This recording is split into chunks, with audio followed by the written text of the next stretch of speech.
कांग्रेस हुकूमत की 2 साला तारीख हुक्मरानी, हैदराबाद बर्बाद, तिजारत का दिवालिया, रियल एस्टेट ठप, 700 किसानों और 160 ऑटो ड्राइवर्स की खुदकुशी, गुरुकुल स्कूल्स में 100 तलबा की अमवात।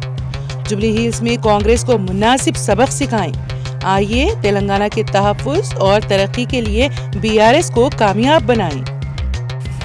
మరి అధికారంలోకి వచ్చిన 2 ఏళ్లలో ఏం చేసినారయ్యా కాంగ్రెస్ ప్రభుత్వం అంటే ఇయాల మొత్తంగా చూస్తే హైదరాబాద్ ని బర్బాద్ చేసి, హైదరాబాద్ లోని వ్యాపారాలు దివాలా తీసే విధంగా చేసి, రియల్ ఎస్టేట్ ను కుదేలు చేసి, 162 మంది ఆటో డ్రైవర్లు ఆత్మహత్యలు చేసుకునేటట్టు చేసి, 1000 గురుకుల పాఠశాలలు ఏవైతే కేసీఆర్ గారి టైంలో అద్భుతంగా కట్టినామో వాటిల్లో ఇయాల పిల్లలకు సౌలత్ లేకుండా చేసి, 100 మంది పిల్లలు ఆత్మహత్య చేసుకునే విధంగా చేసి, చివరికి 700 మంది రైతులు, అగో మా దయాకర్ రావు గారు అక్కడ నిల్చొని కనబడతా ఉన్నారు, మాజీ పంచాయతీరాజ్ మంత్రి.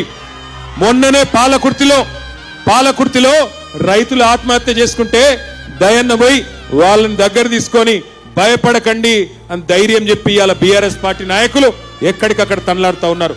700 మంది రైతులు 700 రోజుల్లో రోజుకొకరు చొప్పున కాంగ్రెస్ ప్రభుత్వం వచ్చినాక ఇవాళ ఉరిబోసుకునే పరిస్థితి కాంగ్రెస్ వచ్చినాక వచ్చింది.